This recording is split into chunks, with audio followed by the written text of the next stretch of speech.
Dominant Protector. Credit to the author. 1071-80. Ang mga pangalan po na nandito ay galing sa mga name generator. Kaya kung meron man pagkakatulad sa mga pangalan ng totoong tao o lugar, ito ay tunay na hindi sinasadya. Dragon Peak, mukhang hindi ka naman masyadong pipi. Sabihin ko sa'yo, isa lang itong babala. Kung patuloy tayong ginugulo ng organisasyon mo sa Red Conscious, huwag mo akong sisihin sa paggawa ng mas matinding bagay. Babala ng kalbo. Ikaw ang pangalawa sa command para sa Red Conscious, hindi ba? Masakit ang puso ni Thomas, ngunit ang kanyang kalooban ay hindi maihahambing sa isang normal na tao, kaya tumutok siya sa pag-urong ng oras, inutusan ang kanyang mga tauhan na umalis at hulihin siya. Si Jasper ay naging tao ni Thomas sa loob ng maraming taon, at natural na naiintindihan niya ang kanyang mga intensyon. Matapos mahanap kung nasaan ang kalbo, ginamit niya ang kanyang computer para ipadala ang capture order. Sabi ko, Thomas Fane, sinusubukan mong huminto para sa oras, hindi ba, para makuha ako ng iyong mga tauhan. Ang kalbo ay hindi tulala, naiintindihan niya ang lahat ng mga karaniwang pandaraya. Ngayong patay na ang kanyang anak, isa lang ang dahilan kung bakit katahimikan pa rin siyang kausap ni Thomas. Ito ay kaina-hinala. Malamig na nanunuya si Thomas, ngayong nalaman na, second in command, IC.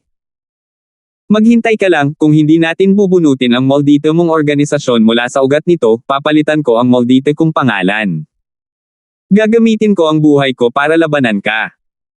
Ang kanyang anak na babae ay patay na, at wala nang natitira pang mga attachment, siya ay nagpasya na labanan ang organisasyong ito hanggang kamatayan. Haha, managinip ka. Halatang may plano ako kung gumagamit ako ng normal na telepono para kausapin ka. Nagsimulang tumawa ng malakas ang kalbo, pakinggan mo yan. Helicopter yan. Pupunta na ako, bye-bye. Ikaw. Namumula ang mukha ni Thomas, na sinundan ng mapait na ngiti. Yes, the second in command of the Red Conscious. This was an international criminal organization, syempre may naisip siyang plano. Ibinaba ng helicopter ang isang hagdan, at ang kalbo ay nanunuya pa. Thomas Fane, lumipad ka rito, bakit hindi mo?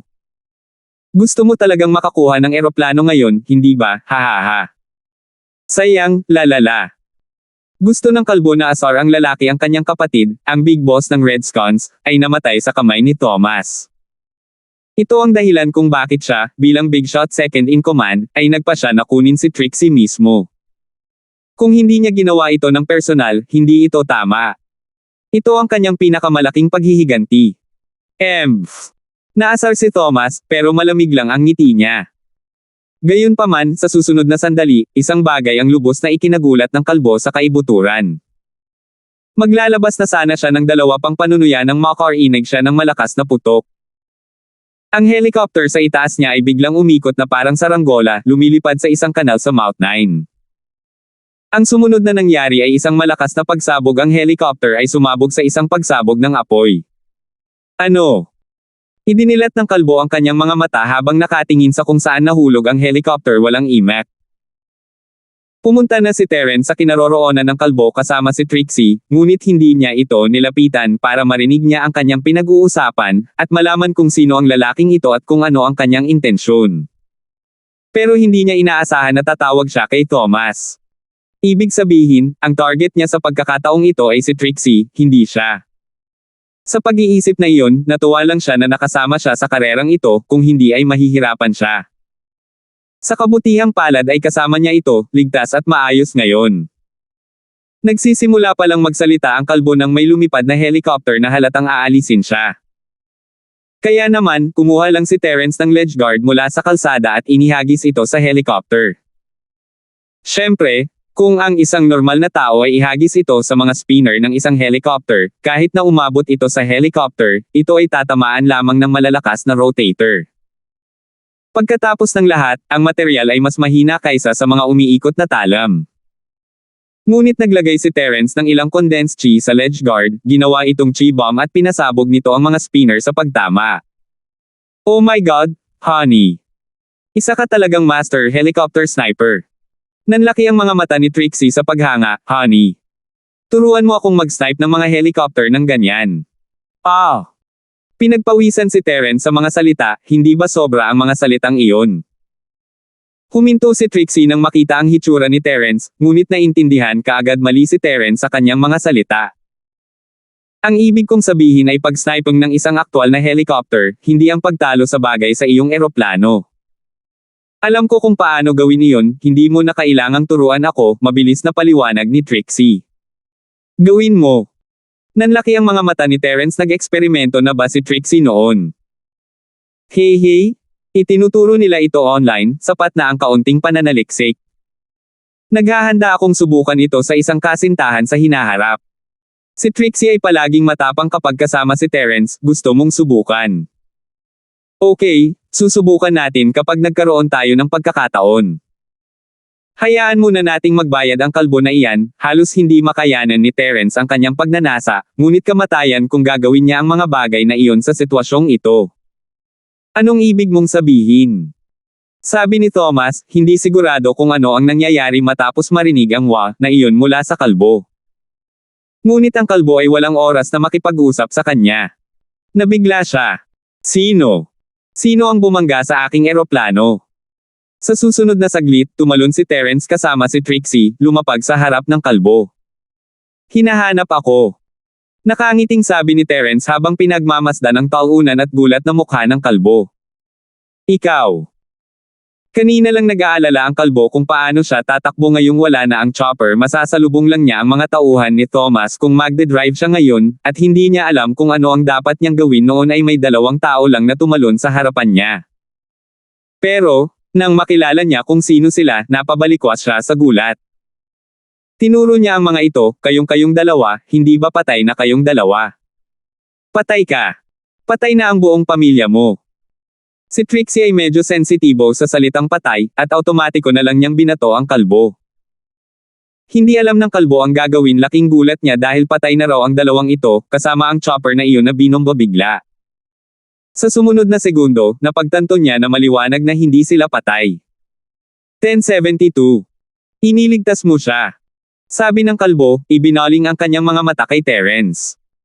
Siya ang pangalawa sa command para sa isang kriminal na grupo, kaya alam niya ang tungkol sa mga practitioner.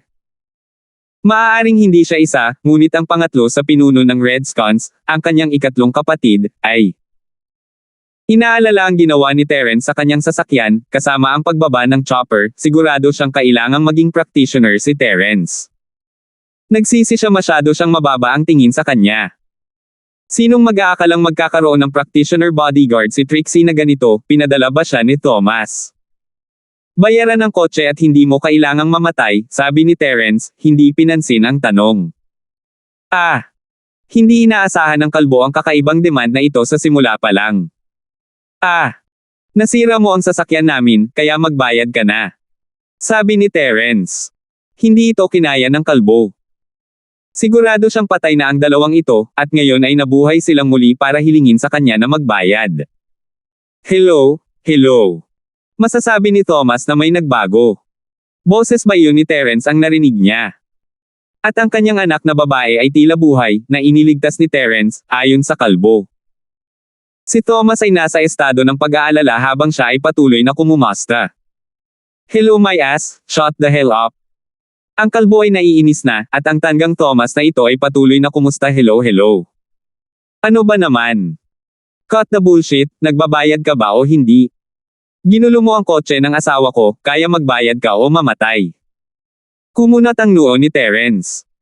Kung hindi dahil sa kaoy na hinala sa background ng lalaking ito, matagal na siyang pinalayas ni Terence sa bundok.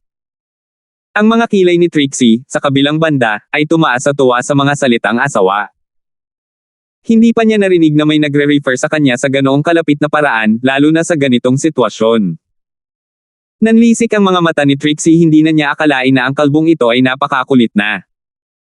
Kung hindi dahil sa kanya, hindi tatawagin ni Terence ang kanyang asawa, kaya naramdaman niyang napakabait na tao ng lalaking ito.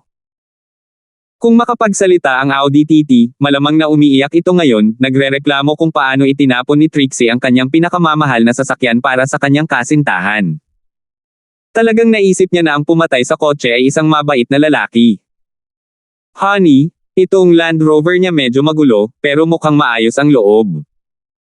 Baka itaboy na natin tong sasakyan at ayusin kung saan, tapos magiging bago na. Sabi ni Trixie, na nakatutok sa malaking Land Rover na iyon.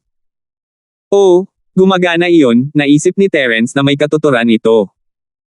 Hindi magiging praktikal na mabayaran ang kalbo na ito, kaya tinalikuran niya iyon.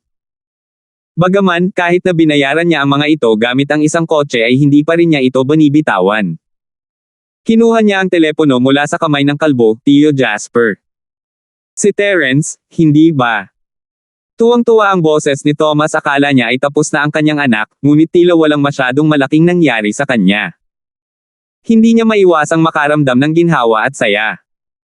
At parang medyo close na ang dalawa, tinawag pa nga ni Terence na asawa si Trixie, so ibig sabihin ay ganoon din ang nararamdaman ni Trixie sa kanya.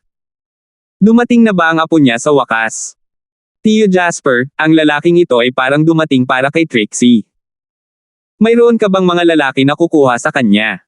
Sabi ni Terence. Oo, pinadala ko na ang lalaki ko, si Jasper, driver ko siya, nakita mo na siya, sabi ni Thomas. Oh, tama. Ibinaba ko ang kanyang helicopter, kaya kumuha ka rin ng maglilinis niyan. Malamang patay na ang mga tao doon, sabi ni Terence. Ano? Nanlaki ang mata ni Thomas. Nagpababa si Terence ng helicopter. Paano niya nagawa iyon? Hindi dapat siya may dalang baril, di ba? At kahit may dala siya, sapat na ba iyon para mapababa ang isang maldita na chopper? Paano? Paano mo nagawa? Namutla si Thomas, ano ang ginamit mo? Isang ledge guard sa kalsada. Mataray na sabi ni Terence. Ako. Hindi alam ni Thomas kung totoo ang nangyari, ngunit alam niyang hindi magsisinungaling si Terence tungkol sa isang bagay na ganito, kaya naniwala siya sa kanya. Hindi ngayon ang oras para sa pagdududa, Terence, protektahan si Trixie. Malapit na ako. Ah, okay, tumango siya. Ang kalbo, sa kabilang banda, kinasusuklaman si Terence hanggang sa buto. So siya yung nagpababa ng helicopter, at may ledge guard. Ito ba ay isang tao? Bitawan mo ako, ang mga Redskins ay magdadala ng kanilang galit sa iyo. Alam ng kalbo kung gaano kalakas si Terence ngayon, at sumuko siya sa pagsisikap na labanan siya. Gusto pa rin niyang i-hostage si Trixie para banta pareho sina Linnea at Thomas, ngunit matapos marinig na nagpababa siya ng eroplano, sumuko ang kalbo. Ito ay magiging agarang kamatayan, at kaya sumuko siya sa lahat ng maliliit na panlilinlang, sinusubukang banta si Terence sa isang negosasyon. Redskins. Ngumiti si Terence ng mapanukso, hindi ko alam kung ano iyon, ngunit mas mabuting layuan nila ako o sirain ko ang lahat. Nasangaw ang kalbo sa galit sa tugon na iyon. Ang Redskins ay isang internasyonal na organisasyong kriminal, isang napakalakas na puwersa. Maaaring isang practitioner si Terence, ngunit mayroon din sila ng mga iyon. Isa lang siyang pulaka sa balon. Pero, hindi talaga naglakas loob ang kalbo na maingay kay Terence. Sa kanyang pananaw, si Terence ay isang halimaw, isang taong gumamit ng kanyang mga kamay upang ibagsak ang isang chopper, hindi siya isang normal na tao. Talagang hindi na siya naglakas loob na gumawa ng anumang biglaang galaw, at hinintay na lamang na dalhin siya ng mga tauhan ni Thomas palayo. Hindi niya inisip na siya ang pangalawa sa pinuno ng isang organisasyong kriminal, maraming beses na siyang nahuli ng mga pulis at laging madaling makatakas. Kahit na hindi siya makatakas, matatakot ang mga pulis sa mga teroristang pagsabog ng Redskins at hahayaan siyang umalis ng walang pagpipilian. Ito ang dahilan kung bakit siya tiwala na makakawala siya sa pagkakahawak ni Thomas. Hanggat hindi siya nasentensyahan ng kamatayan at pagbaril sa lugar, pagkatapos ay sa wakas ay gagana. 1073. Ang mga manunood naman ay hindi alam ang nangyari. Nakatingin silang lahat sa gulat habang ang Land Rover ay patuloy na humahampas sa Audi nang walang pakialam sa mundo, at pagkatapos ay nakita silang dalawa na lumilipad mula sa bangin. Habang iniisip nila na siguradong patay na ang dalawa sa Audi, tumalon si Terence kasama si Trixie na parang isang himala. Hindi sila makapaniwalang tumingin sila sa paglipad ng isang helicopter, nasabog sa isang kanal at sumabog sa apoy. Walang nag-isip na si Terence ang may pananagutan, dahil napakalayo niya at napakabilis ng nangyari. Ngunit ano nga ba ang nangyayari? Mayroon bang ibang kumpanyang nagsushooting ng action film? Ito ang mga bagay na makikita mo sa telebisyon, ngunit nangyari ito sa harap nila mismo. Kamangha-manghang, talagang nakamamanghang. Tuwang-tuwa ang mga nagdala ng camera, ay upload nila ito online mamaya. Bagaman, sa lalong madaling panahon ay tila hindi na posible. Dumating si Jasper kasama ang kanyang squad, at tinipon ang lahat ng naruroon at kinuha ang kanilang mga gamit kasama ang mga kamera at telepono para sa inspection. Buburahin ng mga profesional ng puwersa ng pulisya ang anumang may kaugnayan sa insidente. Dumating si Thomas Fane sa pinangyarihan pagkatapos sa kotse ni Jasper. Huminto sila sa tabi ng Land Rover. Hindi pa humihinto ng maayos ang sasakyan nang nagmamadaling lumabas si Thomas at tumingin sa kanyang maayos at buhay na anak, nakahinga ng maluwag. Okay ka lang, Trixie? Syempre okay lang ako. Masayang hinawakan ni Trixie ang braso ni Terence. Mayroon akong Terence honey para protektahan ako. Sumabog ang sasakyan, pero ayos lang ako. Terence, salamat. Huminga ng malalim si Thomas at same time na nagpasalamat. Ang insidente ngayon ay natakot siya hanggang sa mamatay, akala niya ay hindi na niya makikita ang kanyang anak na babae. Ngunit, sa kabutihang palad para sa kanya, nandoon si Terence upang bantayan ang kanyang anak na babae. Talagang nadama niya na gumawa siya ng isang matalinong hakbang noon. Tanging si Terence lang ang kwalipikadong maging kasintahan ng kanyang anak, siya lang ang makakapagprotekta sa kanya. Mr. Second in Command, let's go. Gustong punitin ni Thomas ang lalaking ito, ngunit pinagbawalan siya ng kanyang pagkakakilanlan na gawin iyon.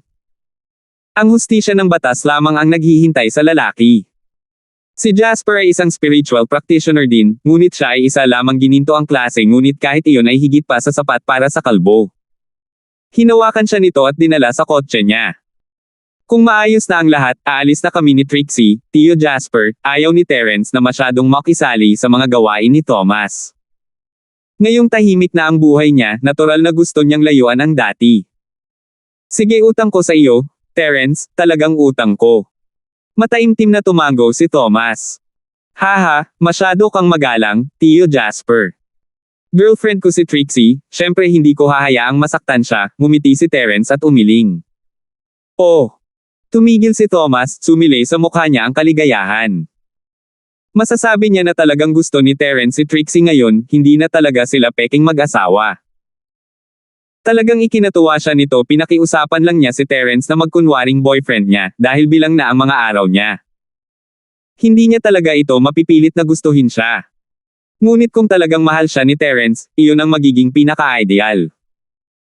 Natakot din si Thomas na ang pagkilos ni Terence ay maghahinala kay Trixie, ngunit kung iyon ay tunay na damdamin, kung gayon ang kanilang relasyon ay uusad lamang ng walang kabiguan.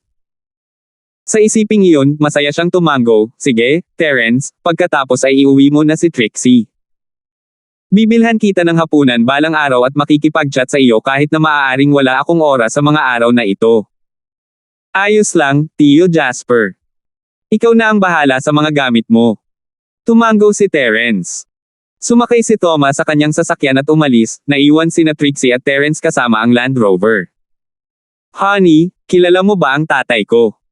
Hindi tanga si Trixie, alam niyang may nangyari. Sinabi ng kanyang ama na gusto niyang makilala si Terence, ngunit hindi pa nagkikita ang dalawa. Still, the two seems to be very close, hindi niya maiwasang mataranta. Matagal na kaming magkakilala ng iyong ama, hindi ito itinago ni Terence. Oh, magkakilala kayo. Tiningnan siya ni Trixie ng kakaiba, talaga. Kakampi kami ng tatay mo sa isang digmaan, tinulungan ko siya sa isang misyon noon, ngumiti si Terence, kaya kakaiba ang naging reaksyon ko noong sinabi mong gusto akong kausapin ni Tio Jasper noon pa. Oh, kung ganun bakit ka kinakabahan kanina? Nagiging curious na si Trixie kung kilala ni Terence ang kanyang ama ay hindi dapat gumana ang kanyang mga pananakot. Ito ay eksakto dahil magkakilala tayo. Ang iyong ama at ako ay magkaalyado sa digmaan, ngunit ako ngayon ay kasintahan ng kanyang anak na babae. Iyan ay talagang awkward na posisyon. Mapait na ngumiti si Terence. Hahaha. Nagsimulang tumawa si Trixie. Kaya ito ang inaalala ni Terence. Gayunpaman, pagkatapos tumawa, nagtanong siya ng isa pang tanong, kung gayon, bakit hindi mo sinabi sa akin noon? Hindi pa bagay ang relasyon natin noon, bakit ang dami kong sasabihin sa'yo? Casual na sabi ni Terence. Ngunit napakasaya ni Trixie. Nilinaw talaga ni Terence mas malapit na ang dalawa, kaya naman sinabi niya sa kanya. Kung gayon hindi ka na-contact ng tatay ko pagkatapos ng Iron Lake. Nag-aalala si Trixie na sasabihin ng kanyang ama kay Terence ang kanyang sakit, ano ang pinag-usapan ninyo? Nag-usap sa telepono ng ilang beses, wala masyadong. Siya ay talagang abala sa mga araw na ito, nagtatrabaho sa isang kaso sa tingin ko. Casual na sabi ni Terence. Oh. Tumango si Trixie, nagpapahinga, hindi ko inaasahan na magiging kaalyado mo sa digmaan ng aking ama. Hindi nakakagulat na napakalakas mo.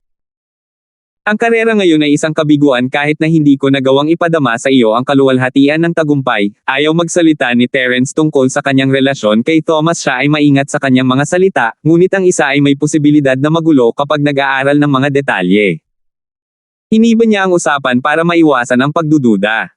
1074. Hindi naman, masaya talaga ako. Ito ang pinakamakabuluhang lahi ng buhay ko. Naranasan ko pa nga ang buhay at kamatayan kasama ang manliligaw ko, bihira din. Seryosong sinabi ni Trixie, ito ang magiging pinakamahalagang alaala hanggang sa araw na mamatay ako, hinding-hindi ako magsisisi kung iisipin ko ito. Haha.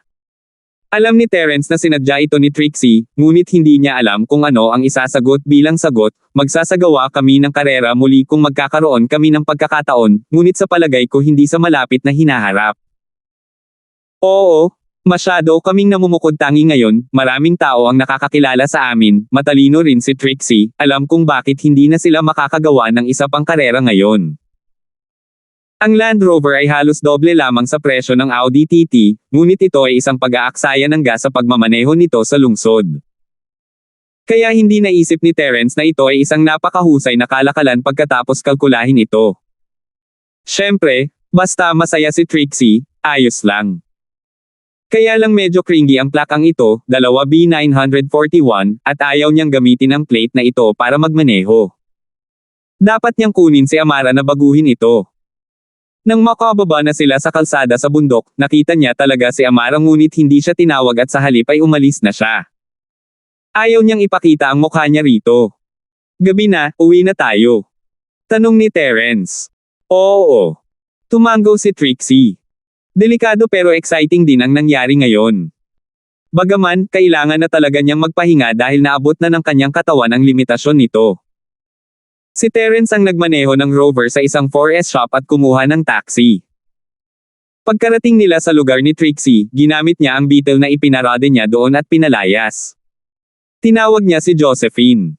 Josephine, nasaan ka? Tanong ni Terence. Nasa ospital ako. Natapos mo ba ang karera kasama si Trixie? Tanong ni Josephine. Oo, tapos na. Pinauwi ko na siya. Hindi binanggit ni Terence ang mga bagay na nangyari para pigilan si Josephine na mag-alala, paano ka nakabalik sa ospital? Nagalok si Cheryl na ibalik ako. Naisip ni Terence na medyo kawili-wili dahil sa kalagayan ni Trixie, ang Miss at Yasi ay nakipag-alyansa na ngayon kay Josephine, lahat sila ay nagsisikap na hayaan si Trixie na magkaroon ng lahat ng benepisyo. Pagkatapos ng tawag ay nag-drive na siya pabalik ng villa. As usual, nanunood ng TV sa sofa sina Miss at Yasi. Itinaas nila ang kanilang ulo upang tingnan siya nang pumasok siya, at tumingin sa likod upang manood ng TV. Laging umuwi si Terence sa ilang lawak ang kawalang kasiyahan ng dalawa, ngunit dahil kay Trixie, ang dalawa ngayon ay napakamapagbigay. Naramdaman ni Terence na talagang mabubuting tao ang dalawa, hindi sila katulad ng mga mayabang na mayamang babaeng iyon. Marami siyang pinagdaanan ngayon at may abo at dumi sa buong mukha. Mabilis siyang naligo at pinakalma ang kanyang isip. Ang insidente ngayon ay si Trixie ang pinuntirya, hindi siya. Dahil dito ay medyo nagulat siya, ngunit ang kalbo ay isang normal na tao, mas mababa kay Terence, wala siyang dahilan upang mag-alala. Ito ay, kung tutuusin, ang negosyo ni Thomas. Maya-maya pa ay tumunog ang phone niya. Si Amara iyon. Hello. Pinulot ni Terence. Terence, ikaw ba ang dahilan ng pangyayari ngayon? Sabi ni Amara simula pa lang. Ito ba ay isang interogasyon? Kumunat ang noo ni Terence. Siyempre hindi. Natigilan si Amara sa bahagyang hindi pagkamagiliw sa boses ni Terence. Terence, huwag kang magalit, nag-aalala lang si Miss Braindead sa iyo. Medyo asar ang tono ni Amara dahil hindi nagpakita sa harap niya si Terence kahit nandoon siya, naramdaman nitong kusa itong umiiwas sa kanya. Tawag niya habang nagtatampo dahil doon. Ngunit ang kanyang galit na pangungusap ay medyo nalungkot si Terence, kaya't kailangan niyang mabilis na baguhin ang kanyang tono. Ayaw niyang malungkot si Terence at kanselahin ang mga plano bukas dahil doon. Naisip ko na mas mabuting hindi na lang ako magpakita sa sitwasyon ngayon, paliwanag ni Terence. Huminto si Amara, naunawaan kaagad. Si Terence ay isang mababang loob na tao at ibinigay ang lahat ng pagkilala kay Amara na nagsasalita ng husto sa uri ng tao niya. Okay. Okay ka lang, tama. Hindi ako makasali ngayon, kaya hindi ko alam ang mga detalye. Nakahinga ng maluwag si Amara ngayong alam niyang hindi asar si Terence. Wala lang, umiling siya, kaya ba kayo tumawag? Hindi naman, gusto ko lang itanong kung pwede mo ba akong puntahan bukas. Tanong ni Amara. Nakikita mo. Huminto si Terence. Oo, para. Tulungan mo ako. I level up ang level ng lakas ko. Nadismaya at napahiya si Amara paanong makakalimutan ito ni Terence, sa totoo lang. Wala ba talaga siyang halaga sa mga mata niya? Parang brain-dead girl na kailangang magtrabaho ng husto. Oh, iyan. Naalala ni Terence na nangako nga siya sa kanya na pumunta sa kanyang bahay at tutulungan siyang mag-level up. Kamakailan lang ay dinadala niya si Trixie sa karera, at isinali sa isip niya ang bagay na ito. Naging medyo humihingi ng tawad ang kanyang tono, pupunta ako sa istasyon ng pulis para makita ka bukas. Mas maganda ang bahay ko. Sabi ni Amara pagkatapos ng ilang pag-aalinlangan. Ang paggawa nito sa bahay ay magiging mas angkop, ito ay magiging napaka-awkward sa opisina. Saan ang bahay mo? Hindi tumanggi si Terence. Paano ito, pumunta ka sa istasyon ng pulis bukas. Doon ako magpapalipas ng gabi, at dadalhin kita sa aking bahay sa susunod na umaga, sabi niya pagkatapos ng ilang pag-iisip. Okay, sabi ni Terence. Sa parehong oras, si Trixie ay nabalisa siya ay talagang nababagabag. Pakiramdam niya ay nahulog na talaga siya kay Terence, at talagang nahulog siya ng malalim. Ito ay dapat na maging isang magandang bagay na naramdaman niya ang matinding-tindi ng pag-ibig bago siya namatay. Kung mas natural ito, mas mabuti ito. Ngunit ngayon, higit na inalagaan siya ni Terence, ito ay isang bagay na talagang gusto niya noon, dahil doon lamang siya mahuhulog sa kawalan ng pag-asa sa kanyang kamatayan. Kumpleto na ang kanyang paghihiganti. Pero nagsisi siya ngayon. Habang lalo siyang nahuhulog sa kanya, mas inaalala niya ang nararamdaman niya. Ayaw niyang magdala sa kanya ng anumang kasawian at sakit, iyon ay talagang masamang hakbang. Gaano siya kalungkot kapag namatay siya? 1075. Ngunit hindi alam ni Trixie kung ano ang dapat niyang gawin ngayon. Dapat ba siyang magpatuloy, o umatras? Ano ang dapat niyang gawin? Ano ang dapat niyang gawin? Bumalik sa kotse, gusto niya talagang lumapit kay Terence at sabihin sa kanya ang totoo, ngunit hindi siya nang ahas. Nahulog siya sa ilog ng pag-ibig, at nag-aalala siyang mawawala ang lahat ng kitimisan na ito kung lalabas ang katotohanan. Kamumuhian siya ni Terence, hindi ba? Siyempre gagawin niya. Walang gustong magsinungaling, lalo na si Terence, na naging maayos ang pakikitungo sa kanya na ang pag-ibig ay mauuwi sa puot. Ngunit, kung hindi siya magiging malinis, makaramdam siya ng pagkakasala, na para bang may ginagawa siyang napakali at hindi patas. O ipinatong ni Trixie ang kanyang mga kamay sa kanyang ulo, umiikot-ikot sa kanyang silid. Hindi niya alam kung ano ang dapat niyang gawin.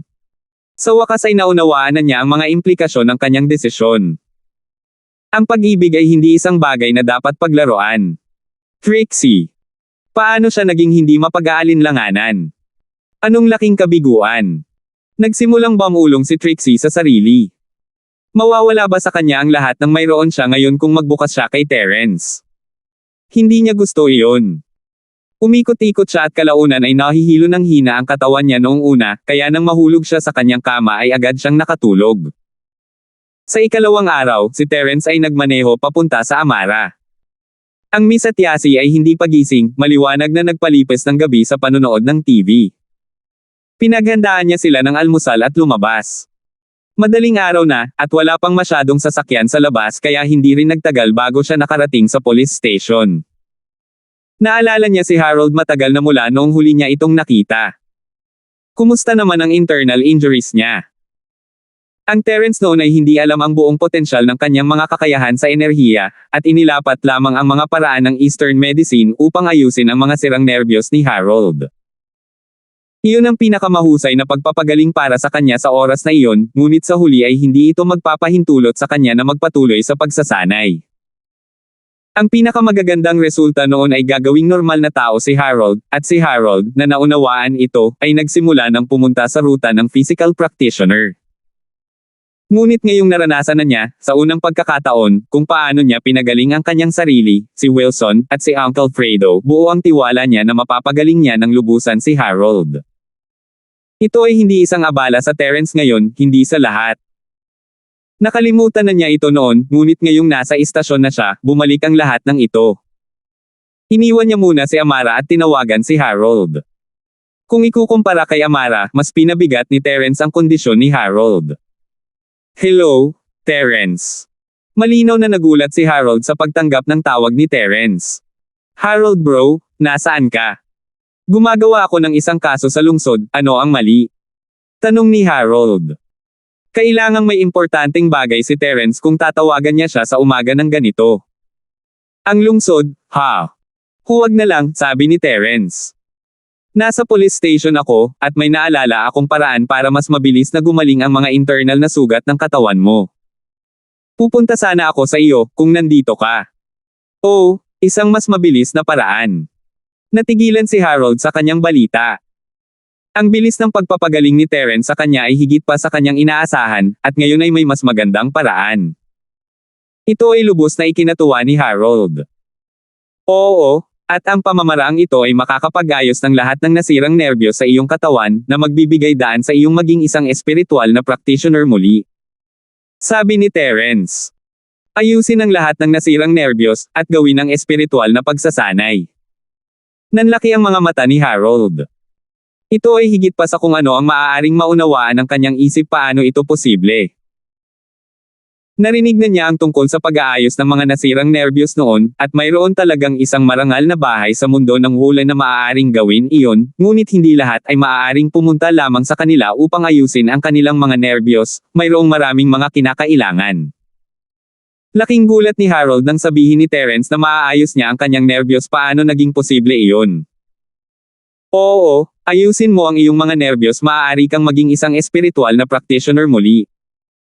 Inulit ni Terence ang bawat salita. Terence, ayon sa alam ko, ang House Sullivan lang ang may espesyal na paraan ng pagsasanay na maaaring magpagaling ng mga sugat ng isang tao tulad nito. Sabi ni Harold, nag-aalangan, baka may kakilala ka sa House Sullivan. House Sullivan na naman. Hindi maiwasan ni Terence na matuwa. Tila may pangalan ang pamilya sa mundo ng Wulan, alam ng lahat ng marangal na bahay na ito ang tungkol sa kanila, at iginagalang pa sila. Paano ako makakakuha ng isang tulad nila? Isang tao lang ang kaya nilang magpagaling sa bawat antas ng kanilang practitioner arts, syempre hindi ako makakakuha ng sinuman sa bahay na iyon, mapait na ngumiti si Terence. Kung gayon ang sinasabi mo. Lalong nalito si Harold, si Terence ay hindi mula sa isang marangal na bahay, at hindi siya dapat masyadong nakipag-ugnayan sa ibang mga marangal na bahay. Kahit na ang mga maharlikang bahay ay hindi makakuha ng sinuman mula sa House Sullivan upang pagalingin sila, lalo na si Terence. Ako ang magpapagaling sa iyo, syempre, ngumiti si Terence. Ano, June bro, hindi ka naniniwala sa akin? Syempre gusto ko, syempre. Naisip ni Harold na hindi siya naintindihan ni Terence, hindi naman sa hindi siya naniniwala sa kanya, hindi talaga. Hindi niya siya pinagdudahan, ngunit ang bagay na ito ay talagang napakalayo sa kanyang pagkaunawa sa kung paano gumagana ang mundo. Eagle, iniligtas mo ako pabalik sa larangan ng digmaan, at pinagaling mo ako. Ang buhay ko ay sa iyo. Kahit nadalhin mo ako sa isang biological experiment, hindi man lang ako sumimangot. Hindi napigilan ni Terence na mapangiti sa mga salita, pagkatapos ay sabihin mo sa akin kapag bumalik ka na. Sige, tatapusin ko at kokentaken ka. Ang gamot sa Easter na ibinigay mo sa akin noong nakaraan ay talagang kapaki-pakinabang, ang sakit mula sa dati ay unti-unting nawawala rin, kaya dapat akong maging maayos, sabi ni Harold. Tumango si Terence. Ang paggamit ng gamot na ibinigay niya sa kanya noong nakaraan ay mapanatili ang kanyang buhay, kaya hindi na niya kailangang magmadali pa sa pagpapagaling sa kanya. Medyo maagang nagising si Amara ngayon, nagbibihis ng mabuti sa sarili sa salamin, ganap na naiiba sa kanyang imahe ng karahasan, pagka-brain dead, at katangahan. Isa na siyang cute na babae, Miss Cutie, wika nga. Ngumiti siya ng matamis. Kaya kahit na siya ay maaaring magmukhang tulad ng isang babae. Siguradong magugulat si Terence kapag nakita niya siya ngayon, kailangan niyang magpakita sa kanya para hindi na niya ito matawag na Miss Braindead, kailangan niyang tawaging Cutie. 1076. Ang katotohanan na ang house song ay nakarating sa henerasyon ni Amara ay talagang isang himala.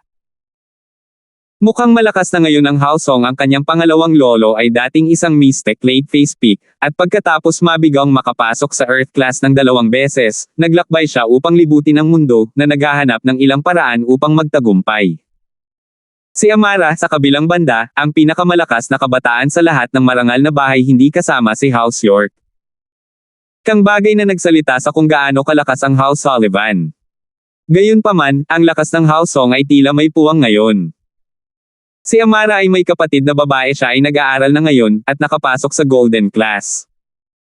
May anak din ang pamilya ng pangalawang tiyuhin niya, maliban sa bata pa siya, 10 pa lang hindi pa siya nakakapasok sa Golden Class. Habang nakatayo ito, ang house song ay nasa isang mapanganib na posisyon kumpara sa iba pang marangal na bahay. Ang house song ay may tunay na makapangyarihang pangalawang lolo, ngunit ilang taon na ang nakalipas mula noong siya ay umalis. Sino ang nakakaalam kung siya ay buhay pa, o kung siya ay babalik?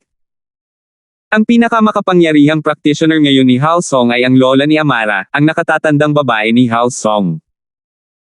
Siya ay may lakas ng isang mid-phase na mystic, ngunit ang kanyang katawan ay malinaw na humihina at humihina sa paglipas ng mga taon. Kung siya ay makapasa, ang house song ay papasok sa isang talagang awkward na posisyon. Ang kanyang lolo ay mayroon lamang isang Golden Class late phase peak strength, at hindi iyon gaanong kasama sa mga marangal na bahay. Ang kanyang ama ay isang nerd din, palaging nagsasaliksik at naghahanap ng kaalaman. Ang pangalawang tiyuhin ay hindi isang nerd, ngunit siya ay isang malupit na young master. Kaya naman huli na siyang nagpakasal, kaya naman mas bata sa kanya ng 10 taon ang pinsan niya. Ang kinabukasan ni House Song ay nakasalalay kay Amara, sa kanyang kapatid na babae, at sa kanyang pinsan na kapatid na lalaki. Sa kasalukuyan, si Amara lamang ang nagtagumpay. Medyo malayo pa ang kanyang kapatid na babae at pinsan, lalo na ang kanyang pinsan na kapatid na lalaki, na kahit na may talino, ay napakabata pa. Ang House Song ay mapapawi sa listahan ng Noble House sa oras na siya ay lumaki. Ang mga paraan upang malutas ang problemang ito ay dalawa, isang alyansa ng pag-aasawa ang una. Maaari siyang magpakasal sa isa pang kabataan mula sa isang marangal na bahay, at patatagin ang posisyon ng House Song. Gayunpaman, walang anumang mabubuting kandidato na nagustuhan ni Amara, hindi dahil nagustuhan niya ang ideya ng forced marriage noong una. Ang iba pang landas ay ang maging malakas, ang lumakas ng walang humpay at masira ang Golden Class, tungo sa Mystic Class. Noon lamang niya mapapanatili ang lakas ng kanyang bahay. Hindi pumayag si Amara sa isang alyansa sa kasal, kaya kailangan niya maging matatag at mag-level up. Nagsumikap siya nitong mga nakaraang taon, ngunit hindi iyon sapat. Gayunpaman, sinong mag-aakala na makaka-level up siya sa underground na kulungan sa pamamagitan lamang ng paghawak sa sarili, aksidenteng masira ang pader ng Golden Class mid-phase peak at maging late phase. May naintindihan siya sa gulat niya. Tama ang kanyang lola, ang kung fu ng House Song ay mas bagay sa babae. Kailangan nilang i-level up ang kanilang sarili sa pamamagitan ng dobleng pagsasanay sa isang lalaki. Hindi ito masyadong inisip ni Amara, ngunit ngayong naranasan na niya ito mismo, mukhang iyon talaga ang nangyari, lalo na sa kung paano niya pinagpapantasyahan si Terence sa pangyayaring iyon, na nabasag ang matigas na pader na iyon. Kung talagang gagawin niya ito kay Terence, maaabot niya ang antas ng late phase peak. Masyadong mapang-akit iyon para tanggihan niya. Ang paglagpas sa bottleneck ay nagparamdam sa kanya na ang pagiging kasintahan niya ay talagang magiging maganda. Si Terence ay agresibo, ngunit siya ay malakas, napakalakas. Ito ay naglinis sa kanyang mga kondisyon. Ilang araw bago ito, pumunta pa nga sina House York at Turner kay Terence para manggulo, na parehong tinamaan ng matinding pagkatalo, kasama si Irving. Hindi ito isang bagay na magagawa ng sinuman. Isinantibi ang katotohanan na siya ay may kasintahan, si Amara ay medyo nahuhumaling kay Terence. Ang lalaki ay isang malupit na lalaki, ngunit iyon mismo ang nagpamukha sa kanya na isang bayani sa kanyang paningin. Ang mga babaeng nagsasanay ng martial arts ay nagustuhan ng lahat ng mga bayani, at habang ang bayaning ito ay minamaliit ng kaunti, palaging tinatawag siyang brain-dead at tanga, naramdaman pa rin niya na ito ay isang pagpapabuti ngayon na tinawag siyang tulala sa halip na brain-dead iyon ay isang pagpapabuti. Pakiramdam niya ay nawala na ang kanyang kadalisayan. Nakita na ni Terence ang lahat, kaya maaari na rin niyang gawin ang karagdagang hakbang sa kanya. Itataas siya nito, at mabuti iyon. Hindi alam ni Amara kung ano ang kanyang mindset ngayon. Nalampasan ba niya ang bottleneck dahil nagustuhan niya si Terence, o dahil doon, napilitan siyang magustuhan si Terence? Ito ay medyo ang tanong, katulad ng tungkol sa kung ang manok o ang itlog ang nauna. Kaya ayaw nang isipin pa ni Amara. Nilinaw ni Terence ang mga kinakailangan para maging asawa niya, at ayos lang. Hindi niya naramdaman na may nawawala sa kanya. Pagkatapos magbihis, naghintay siya sa bintana hanggang alas 8, nasaan si Terence. Biglang may pumaradang dilaw na salagubang sa labas. Kotse yun ni Yasi, at alam niyang si Terence ang nagmamaneho nito gaya ng dati. Kinuha niya ang phone niya at hinintay itong tumawag, ngunit hindi ito tumunog. Nakaramdam siya ng problema. Ano ang ginagawa niya? Bakit hindi siya tumatawag kahit nandito siya? Naghintay siya ng kaunti, ngunit wala pa ring tawag.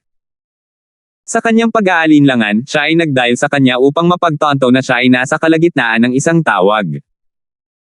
Itong si Terence, bakit siya pumunta dito para tumawag ng iba? She was trying to look cute for him, pero hindi man lang siya binigyan ng pagkakataon. Hindi na niya nakayanan, kailangan niyang bumagsak sa sarili niya. Anong uri ng petsa ito? Ang ibang mga petsa ay kadalasang nagpaparamdam sa lalaki na kinakabahan at hindi mapakali, ngunit ito ay kabaligtaran. Bagaman, kung si Terence ay tulad ng isang normal na tao, bumubulong at pinupuri siya, malamang na hindi niya iyon magugustuhan. So be it, kung siya ay isang masochist then fine. Ito ang nakuha niya sa pagkagusto sa mga lalaking mas malakas kaysa sa kanya. Nagayos siya at bumaba. Sa elevator, tumunog ang kanyang telepono. Bigla siyang naging masaya. Hello, Terence. Ngunit, kung ano ang nanggaling sa telepono ay isang buzz, sinabi na ang linya ay naputol, siya ay wala sa saklaw ng koneksyon. Halos itapon niya ang telepono sa sobrang galit. Paano nawala ang signal? Sa wakas ay tumawag na si Terence, at ang signal ay nawala ng ganoon na lang. Noon lang niya naalala na nasa elevator siya, hindi niya maiwasang mapabuntong hininga. Ano pa ang magagawa niya? 1077. Nagustuhan niya ang isang mas malakas at mas agresibong lalaki, ngunit ngayon niya napagtanto na siya ay isa ring normal na babae. Kung ang ilang kahinahunan ay lumitaw sa gitna ng pagiging agresibo, iyon ay magiging perpekto. Habang iniisip niya ang mga bagay na ito, muling tumunog ang telepono ni Amara nang pumasok siya sa bulwagan mula sa elevator. Ito ang numero ni Terence. Tumawag na naman ba si Terence? Parang mas reserved na siya ngayon. Sa pag-iisip na iyon, hindi niya maiwasang matuwa na ayusin ang kanyang saloobin. Hello. Little idiot, ano ang nangyayari dyan? Buong araw kitang tinatawagan, at sa wakas ay natapos din ito, ngunit ang tagal mong kunin. Narinig ang naiinip na boses ni Terence. Muntik nang umiyak si Amara. Bakit ang bastos ng lalaking ito? Ako. Nasa elevator ako, nakita kong dumating ang sasakyan mo kaya bumaba ako. Maingat na sabi ni Amara. Oh, bilasan mo? Maghihintay ako sa pinto, sabi ni Terence.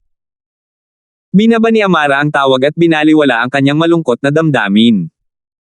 Mabilis siyang tumakbo palabas, nakita ang kotse ni Terence, at pumasok. Sino ka? Bakit ka sumakay sa kotse ko? Sabi ni Terence habang nakatingin sa magandang babaeng ito na tumalon ng wala saan. Pakiramdam niya ay nakita na niya ang babaeng ito dati.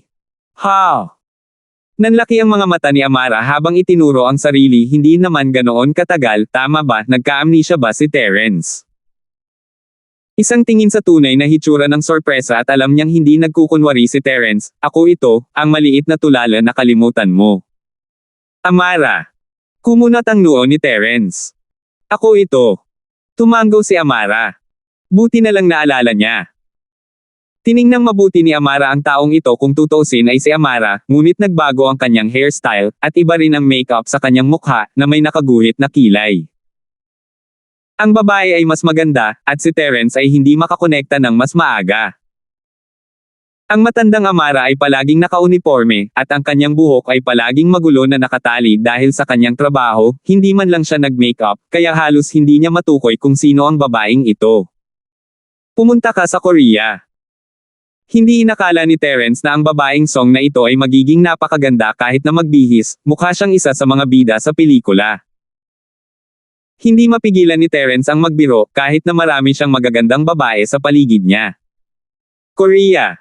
Napakurap si Amara. Plastic surgery. Ngumiti si Terence. Pumunta ka sa impyerno. Sabi ni Amara, asar plastic surgery, anong pinagsasabi niya? Ito ay tinatawag na natural na kagandahan. Bagaman, pagkatapos niyang sabihin sa kanya na pumunta sa impyerno, si Amara ay natarante at mabilis na binago ang kanyang mga salita, Terence, Nagbibiro ako. Nagbibiro din ako. Nagkibit balikat si Terence at pinaandar ang sasakyan. Nang makitang hindi galit si Terence, nakahinga ng maluwag si Amara. Bagaman, natuwa siya sa katotohanang inamin lang ni Terence na mas maganda siya. Ngunit ibinalik ni Terence ang kanyang mga mata sa kalsada pagkatapos sabihin ang mga bagay na iyon ang kanyang mental na kalagayan ay hindi ganoon kadaling masira, kung tutuusin. Saan ang bahay mo? Tara na. Sabi ni Terence. Malapit na dito. Pagkatapos nating makalabas sa istasyon ng pulis, dumaan sa kalsadang ito at makararating tayo sa isang distrito pagkaraan ng 1 kilometro ang layo, sabi ni Amara, medyo nadismaya na gumugol siya ng ilang oras sa pagbibihis para sa isang biro bilang papuri mula kay Terence. Iyon ba iyon? Tumanggaw si Terence at nagmaneho sa direksyon. Ang lugar ng Amara ay isang modernong white-collar area, isang mataas na lugar na may mga ulap, isang Diyos na lugar para sa pagsasanay. Kasunod ng kanyang mga tagubilin, ipinarada ni Terence ang kotse at bumaba kasama si Amara. Nandito na tayo. Itinuro ni Amara ang isang gusali na medyo malayo at ipinasok ang code bago umakyat kasama si Terence. Hindi kalakihan ang bahay ni Amara, at angkop ito para sa mga single. Pumasok si Amara sa bahay at napagtanto niyang wala siyang dagdag na tsinelas. Baka maaari mong isuot ang akin, at ako'y nakayapak. Nag-alinlangan si Amara, walang pumupunta rito, palagi akong ako. Napakurap si Terence. Parang siya ang unang nagkaroon ng karangalan na pumasok sa bahay niya. Sa totoo lang, kung hindi ganoon ka-retard si Amara noong nagtrabaho siya, maaaring medyo nagustuhan siya ni Terence. She was pretty, too, with a great body. Sino ba naman ang hindi magkakagusto sa kanya? Siya ay kahit na mabait at masunurin tulad ng isang maliit na pusa kapag kasama niya, at ito ay ginawa sa kanya pakiramdam tulad ng isang mananakop o isang bagay. Ngunit hindi payag si Terence na pahirapan ang sarili, umaasa na ang dalaga sa kanya. Kung natuloy man sila sa kanilang relasyon ay hindi na niya kailangan pang gumawa ng iba, lutisin na lang ang mga kaso niya buong araw. Pupunta ako ng walang sapin, casual na sabi ni Terence at tinanggal ang kanyang sapatos, at pumasok.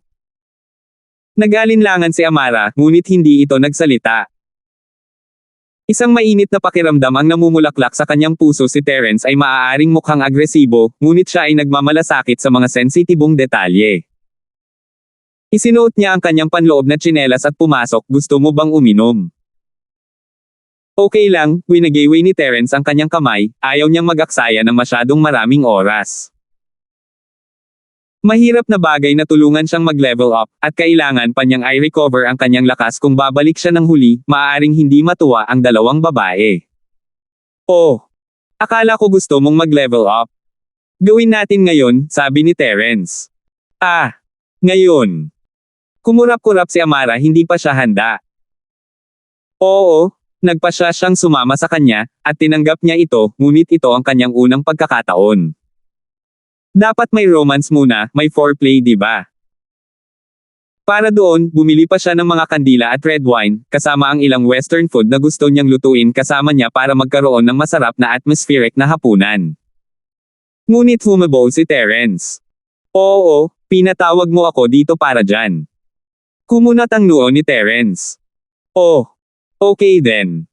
Medyo nalulungkot si Amara, hindi kaya mas malumanay ang lalaking ito. Pupunta dito at makarating kaagad sa negosyong iyon. But he nodded anyway, without a choice, then I'll take a shower. You want one. 1078. Shower. Bakit ka naliligo? Marumi ka ba? Hindi alam ni Terence kung ano ang sinasabi ng babaeng ito. Hindi ba ngayon lang sila nakarating dito? Hindi ako marumi. Hindi madumi si Amara, pero oo, ilang araw na ang nakalipas mula noong huli siyang naligo, natulog pa nga siya sa opisina kahapon, at ang kanyang bahagyang germophobia ay kumikilos. This was her first time. It should feel more official, hindi ba? Kung ito ay hindi maiiwasan, mabuti, hindi mahalaga, ngunit hindi ito ang kaso. Kung hindi ka madumi, ano ang meron sa shower?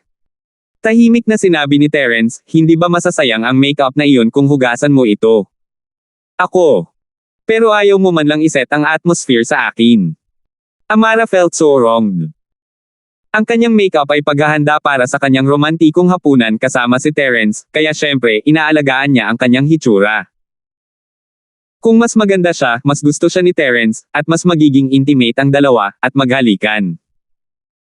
Sa bandang huli, sasabihin ni Terence, hindi, kailangan niya mag-shower muna. At pagkatapos ay makapag-shower ang dalawa at pagkatapos ay tapusin sa kama. Ang kanyang plano ay lubos na perpekto, ngunit ito ay nakaligtaan ng isang bagay. Terence ay nag-iisip ng isang ganap na kakaibang bagay sa simula. Itakda ang kapaligiran. Kailangan mo ba iyon para tumaas ang antas ng lakas ng isang practitioner? Napakurap si Terence. Ito ang unang beses na nakarinig siya ng ganito. Sa pagtingin sa nahihiyang tingin sa mukha ni Amara, may naalala si Terence. Malamang na hindi naintindihan ni Amara ang isang napakahalagang bagay. Ang pagtawag ni Amara kay Terence at paghiling sa kanya na tulungan siyang mag-level up ay talagang nagpahiwatig tungkol dito, ngunit walang pakialam si Terence at hindi niya ito pinansin, inilagay ito sa likod ng kanyang ulo. Ngayon lang, matapos makita ang kanyang pag-uugali, napagtanto ni Terence ang kanyang tunay na intensyon. Gusto ni Amara na gamitin ang parehong paraan na ginamit niya sa underground prison para mag-level up. Hindi ba medyo katawa-tawa iyon? Hindi niya alam kung ano ang espiritual na practitioner arts na ipinasa kay Amara, ngunit alam niya na ito ay medyo espesyal, ngunit, hindi talaga siya naniniwala na si Amara ay maaaring mag-isip ng isang lalaki at hawakan ang kanyang sarili para mag-level up. Ang huling pagkakataon ay malamang na dahil nataman niya ang pader ng pambihirang tagumpay, at sa pagkakataong iyon lamang siya nakalusot sa isang walang katotohanang dahilan. Ngunit hindi siya maniniwala na ang isang kondisyong iyon lamang ang nagpapataas ng kanyang antas. Ang ibang mga tao ay ginugol ang kanilang buong buhay sa pagsisikap na makakuha ng kahit na kaunting pagpapabuti, at si Amara ay hinawakan lamang ng kaunti ang kanyang sarili, at iyon ay sapat na. Iyon ay isang bastos na biro, isang napaka-bastos na biro. Siyempre. First time ko, Manong. Namumula si Amara, maingat na tinitigan si Terence, nag-aalala na baka mainas siya at umalis na lang. Nakaramdam siya ng pagkadismaya sa kanyang pagsasaliksik, nalaman niya na si Terence ay dapat na isang playboy type, palaging napapaligiran ng mga babae. Siya ay may kasintahang si Josephine, ngunit mayroon pa ring Cheryl, at Yasi din, at lahat sila ay nasa isang napaka-abnormal na relasyon. Gusto niyang magbihis ngayon para maakit siya, pero mukhang hindi man lang naaakit ang lalaki. Ito ay labis na nag-aalala sa kanya. Was she really not good enough? Ayos lang, hindi ko na first time. Mataray na sabi ni Terence, na gustong guluhin siya ngayong alam na niya ang hindi pagkakaunawaan. Mas gusto talaga ni Terence ang matandang tigre. Sa totoo lang, medyo masaya ang pakikipagtalo sa kanya. Hindi mo na first time. Sa kasino ang una mo. Huminto si Amara, akala niya ito ang unang pagkakataon ni Terence, ngunit parang hindi. Girlfriend niya ba yon? Ang unang pagkakataon ay ang aking sarili. Mataray na sabi ni Terence. Ang unang pagkakataon na tinulungan niya ang isang tao na mag-level up ay sa kanyang sarili, talaga. Huminto si Amara, naalala na nakita niya sa isang lugar na karamihan sa mga lalaki ay nagbigay ng kanilang unang pagkakataon sa kanilang mga kamay. Ganito rin ba ang kaso ni Terence? Pagkatapos ay ipinaliwanag ito. Nakahinga siya ng maluwag, ngunit medyo nag-alinlangan, so ngayon ang pangalawang pagkakataon mo. Ang pangalawang pagkakataon ay isang aso. Sabi ni Terence. Ha? Aso. Nanlaki ang mga mata ni Amara habang gulat na nakatingin sa kanya, walang imek. Aso. Sobra si Terence. Talaga bang may aso siya? Live action ba ito ng Beauty and the Beast? Oh. The Handsome and the Beach. Oo, aso iyon. General Wilson, tumango si Terence. General Wilson. Halos himatayan si Amara. Hindi ba iyon ang aso ni Nayasi at Cheryl, at hindi ba lalaki ang asong iyon? Ginawa ito ni Terence sa isang lalaking aso. Posible ba iyon? Hindi ba dapat katawa-tawa iyon? She felt a feeling of disgust wash over. She felt herself not like Terence as much as her goosebumps out. Hindi ba medyo nakakatakot ang lalaking ito? Kung gayon, mayroon bang pangatlong beses? Pinilit pa rin ni Amara siya ay pulis pa rin, pagkatapos ng lahat, at dahil sa kanyang trabaho, nangyari nga siya sa ilang mga talagang masasamang bagay at mas masahol pa. Maaaring naiinis siya sa mga salita ni Terence, ngunit malayo pa rin iyon sa mga kasong iyon tulad ng pagkain ng sanggol, halimbawa. Ang pangatlong beses ay si Uncle Fredo. Sabi ni Terence na may patag na mukha. Fredo Uncle. Umikot ang mga mata ni Amara, muntik na siyang mahulog sa lupa. Uncle Fredo? Hindi ba't driver iyon ni Pablo, hindi ba't 40 o 50 o kung ano? Magkaibigan ba ang dalawang bakla? Ginawa ba talaga ito ni Terence ha? Kaya iyon ang napili niyang lalaking aso. Kaya iyon ang dahilan, sa katunayan. Hindi na napigilan ni Amara, sobra, nakakadiri. Hindi na niya kinaya, itinuring pa niya itong fantasy partner noong ginawa niya iyon pabalik sa kulungan, pero hindi niya akalain na ganito ang ginawa niya. Ang lalaking ito ay kumuha ng mga lalaki at hayop, at iniisip ni Amara na dahil kilala ni Uncle Fredo si General Wilson, kaya ba nilang tatlo ang gumawa ng 3P? Hindi. Sobra-sobra na iyon, gusto na niyang samuka ngayon, sobra-sobra na iyon. Ngunit walang pakialam si Terence sa mga ekspresyon ni Amara, kalmadong mukha lang ang isinagot niya. Noon, sa istasyon ng pulis, tinawagan ko rin si June bro, gusto ko sanang hilingin sa kanya na subukan, ngunit wala siya sa Starfield kaya binitawan ko iyon sa ngayon. Kaya ako pumunta para sa iyo. Harold bro. Tumigil si Amara. Tumango siya. Sumigaw si Amara, nababaliw na siya. Hindi na niya kinaya. Itinuro niya ang kanyang daliri kay Terence. Terence, masyado kang kasuklam-suklam, sobrang nakakadiri. Ginawa mo yun sa isang aso, at sa isang matandang lalaki, at ngayon gusto mo pang kaladkarin si Harold bro dito. Hinding-hindi ako papayag dito. Ikaw, umalis ka na. Ayokong makita kang muli. 1079. Oh. Sige, pupunta na ako?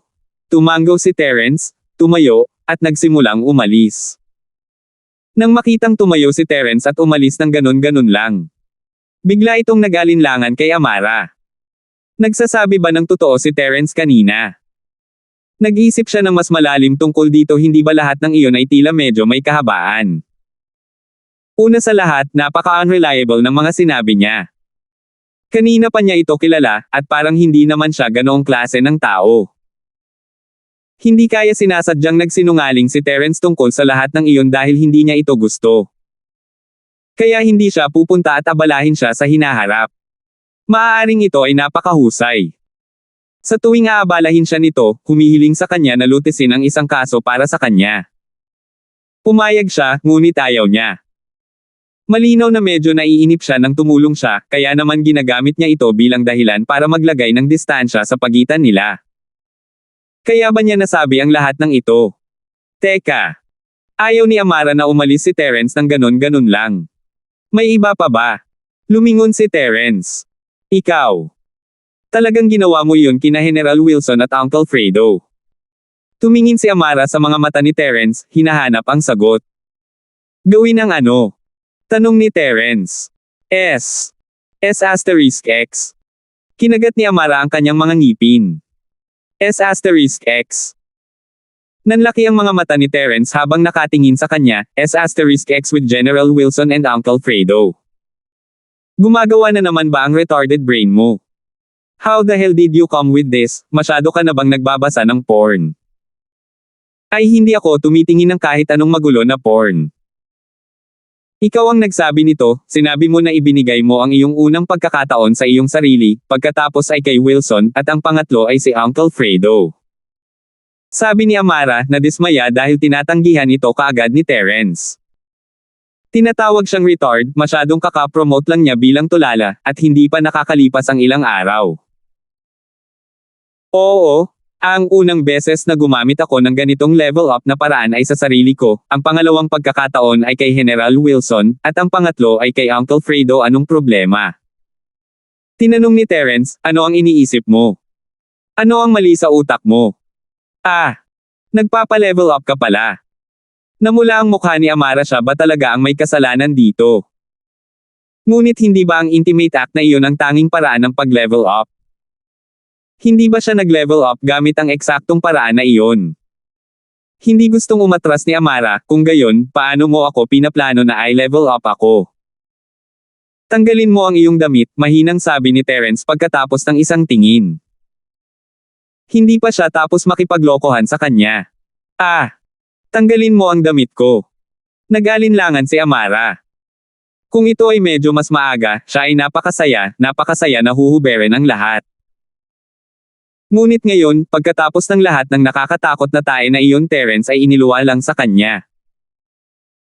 Ang mga bagay ay tila hindi kung ano ito ay tila, at siya ay talagang hindi alam kung siya ay nais na pumunta sa pamamagitan ng ito pamamaraan. Hinubad kaya ni Uncle Fredo ang shirt niya nang tulungan siyang mag-level up. Gusto mo bang lumakas o hindi? Limitado ang oras ko, kung ayaw mo aalis na lang ako, nakasimangot si Terence. I do. Kinagat ni Amara ang kanyang mga ngipin, nakaramdam ng mali ngunit may pumasok sa kanyang isipan ng sandaling iyon. Naisip niya na baka sinusubok lang siya ni Terence kung tutuusin, kung talagang ganoon ang relasyon niya kina Wilson at Uncle Fredo, hahayaan ba talaga siya ni Cheryl at Yasi na manatili sa villa ng matagal? Sisipain nila siya palabas. Dagdag pa, mayroon siyang magandang kasintahan na si Josephine. Kung talagang may kakaiba sa kanyang sexual na oryentasyon, ano ang pakikitungo sa kanya? Hindi siya maaaring maging isang bagay na kinabit niya para masaya, di ba? Hindi ba pipiliin niya si Leandro para doon o ano? Siyempre, ang iba pang mga sitwasyon ay hindi alam ni Cheryl at Yasi ang tungkol sa mga bagay na ito, ngunit paano ito naging posible? Lahat ng pader ay may mga tainga, at kung handa si Terence na sabihin sa kanya ang mga bagay na ito nang walang problema, nangangahulugan iyon na hindi ito sikreto noong una. Kaya naman, naisip ni Amara na maaaring ito ay isang pagsubok mula kay Terence, na ginagawang marumi ang kanyang sarili upang hindi siya maging sanhi ng problema ni Amara. At kaya sa pag-iisip na iyon naunawaan niya, at binitawan niya. Kinuha niya ang kanyang sinturon. Siya ay isang taong nagustuhan ang mga bagay na maayos at maayos. Ang una niyang ginawa pagdating sa bahay ay hinubad ang kanyang pantalon at umupo sa sofa, inalis ang lahat ng iba pang piraso ng damit para hindi madumihan ang sofa. At kaya, nang hindi nag-iisip, hinubad niya ang kanyang pantalon. Anong ginagawa mo? Nakakatawa si Terence na hinubad agad ng dalaga ang kanyang pantalon, nagpasya siyang itigil ang panunukso sa kanya. Baka magkamali talaga kung hindi siya tumigil. Kung tutuusin, pumunta talaga siya dito para tulungan siyang mag-level up, hindi para sa ibang bagay. Ikaw ang nagsabi na haborin ko ang damit ko. Naguguluhang sabi ni Amara. Sinabi ko sa iyo na tanggalin ang iyong kamisete, hindi ang iyong pantalon. Sabi ni Terence. Huminto si Amara, hinubad ang kanyang sando. Iba ba iyon sa pantalon? Oo, sa teknikal, iba't ibang bagay ang ibig nilang sabihin kung itinoon mo ito, ngunit hindi ba't karaniwang ginagamit din ng isa ang pantalon bilang mga damit? Medyo nahihirapan si Amara, may uri kaya si Terence ng fetish. Sa upper body lang ba siya interesado, hindi sa lower body? Ngunit, sa pag-iingat sa kanyang mga hinala sa sitwasyon, nagpasya siyang huwag nang sabihin ang kanyang opinyon at ituloy na lang ito mabuti, paborin niya ang kanyang kamiseta. Nakaramdam siya ng manhid sa puntong ito, at nagpasya na hindi na ito mahalaga, hanggat maaari siyang lumakas. Nagsimula na namang umarte ang baliw niyang mindset pero wala na siyang pakialam. Hinubad niya ang outer shirt at sinimulang gawin ang mga butones ng dress shirt. Sige, sapat na ang jacket. Gusto ni Terence na makita kung ano ang nasa ilalim ng shirt na iyon, ngunit itinulak niya ang pag-iisip. Ang ilang biro ay hindi maaaring itulak ng masyadong malayo kung tutuusin, ang pagtulong kay Amara ay mas mahirap kaysa sa pagtulong kay Trixie na matupad ang kanyang mga hiling. Isa pa, ayaw niyang biglang magkaroon ng bagong karelasyon o ano paman. Mula sa kinatatayuan nila ngayon, medyo magulo ang mga bagay bagamat kinumpirma ni Josephine na si Trixie ang maliit na asawa. Ang Miss at Yasi. Hindi niya alam kung ano talaga ang iniisip nila. Si Yasi ay mas nagpapahayag, ngunit patuloy na nagsisinungaling at nanggugulo. Hindi gaanong nagsisinungaling si Miss, pero hindi rin siya gaanong nagpahayag. Pagkatapos ay mayroong kalahating manliligaw na si Jelay ayaw talaga ni Terence na magkaroon ng isa pang Amara sa kanyang plato. 1080. Sinabi ni Terence sa kanya na itigil ang tanging nalilitong Amara. Pagkatapos ng lahat ng oras na ito, ang jacket lamang ay sapat na. Gusto lang makita ni Terence ang nerbiyos sa kanyang palso, ang paghila lang ng manggas pataas ay sapat na, at banibiro lang ni Terence si Amara. Ito na. Tapos anong gagawin natin ngayon? Ang mga plano ni Amara ay magulo sa puntong ito, nakatitig lamang siya sa kanya, nalilito. Umupo ka na lang sa sofa, Mataray, na sabi ni Terence. Dahil doon, pumunta si Terence at umupo sa sofa, na sinundan ng nag-aalangan na si Amara, na umupo sa tabi niya. Sige, ngayon na. Tanong ni Amara. Hindi nagtagal si Terence sa pakikipag-usap. Hinawakan niya ang kamay ni Amara, inilagay ang bahagyang pamumula sa mukha nito. This was her first time holding hands with the opposite S*X, and it was gone, just like that. So not romantic. Ay channel ang sining ng iyong spiritual practitioner, natapos ni Terence ang pagsasalita at ipinikit ang kanyang mga mata, pumasok sa Jade Space. Nalaman noon ni Terence na ang enerhiya sa loob ng Jade Space ay maaaring dumaan sa kanyang katawan na nagsisilbing medium at ilipat ang sarili sa katawan ng ibang tao nang hindi naaapektuhan ang enerhiya sa loob ng kanyang katawan. Ito ay lubos na ikinatuwa ni Terence, hindi niya kailangang i-downgrade ang kanyang sarili kapag nag-level up ng mga tao ngayon. Siyempre, kung hindi siya nawala ng sariling lakas ay hindi niya may lalapat ang konseptong no pain no gain, at bilang resulta ay hindi siya makikinabang. Ngunit nakalusot lang siya, at hindi pa rin niya naabot ang pader ng Mystic Late Phase, at kaya kahit gawin niyang walang laman at mahina ang kanyang sarili para ma-burst ang sarili sa susunod na level, hindi pa rin ito gagana. Kailangan nitong maghintay hanggang sa maabot niya ang hadlang sa huli na yugto. Gayunpaman, mayroon na ngayong si Terence ng isang lihim na sandata na hindi maihahambing ng ibang tao. Maraming tao ang lumakad lamang sa hangganan ng isang pambihirang tagumpay, sinusubukang hanapin ang isang thread kung saan sila makakalampas sa susunod na antas, ang ilan sa kanila ay gumugol ng kanilang buong buhay para dito. Si Terence, sa kabilang banda, ay iba. Hanggat nakakaipon siya ng sapat na chi sa loob niya, makakalusot siya ng madali. Pagkatapos niyang pumasok sa Jade Space, sinimula ni Terence na kantahin ang Art of Dragon Mastery. Medyo problemado si Amara i-channel ang kanyang spiritual arts. Ang kanyang bahay ay walang ganoong kalakas na enerhiya sa hangin, at kung sila ay magsasanay dito, hindi iyon magiging kapaki-pakinabang sa isang huling yugto ng Golden Class, hindi ba? Gusto niyang tanungin kung ano ang nangyayari, ngunit nakapikit na ang lalaki. Nang walang pagpipilian, nagpasya siyang sundin ang mga tagubilin ni Terence at nagsimulang i-channel ang kanyang mga sining. Ngunit sa sumunod na sandali, isang gulat na tingin ang lumitaw sa kanyang mukha. Dahil sa sandaling iyon, naramdaman niya ang isang makapal, malakas na dami ng chi na mabilis na pumapasok sa kanyang katawan mula kay Terence, at hindi ito tumitigil. Ano ang nangyayari? Ipinapasa ba ni Terence ang kanyang enerhiya sa kanya? Ibinigay ba niya ang kanyang chi? Si Amara ay isang mandirigma ng mundo ng Woolen, at natural na alam niya ang tungkol sa mga patakaran tungkol sa Chi. Karaniwan, ang mga sining ng bawat espiritual na practitioner ay may iba't ibang Chi, at hindi sila maaaring mapalitan, maaaring masira ng isa ang kanilang mga nerbiyos kung ang dalawang magkasalungat na Chi ay tumanggi sa isa't isa, nagbabanta sa kanilang mga kaaway. Ngunit ang Chi ni Terence ay walang ganoong epekto, dahil kapag nakapasok na ito sa kanyang katawan ay mabilis niyang hinigop ito, na para bang ito rin ang Chi na nilikha ng kanyang sariling espiritual na sining. Ito ay talagang nayanig siya sa kaibuturan paano naging posible na magagamit niya ang Chi ni Terence.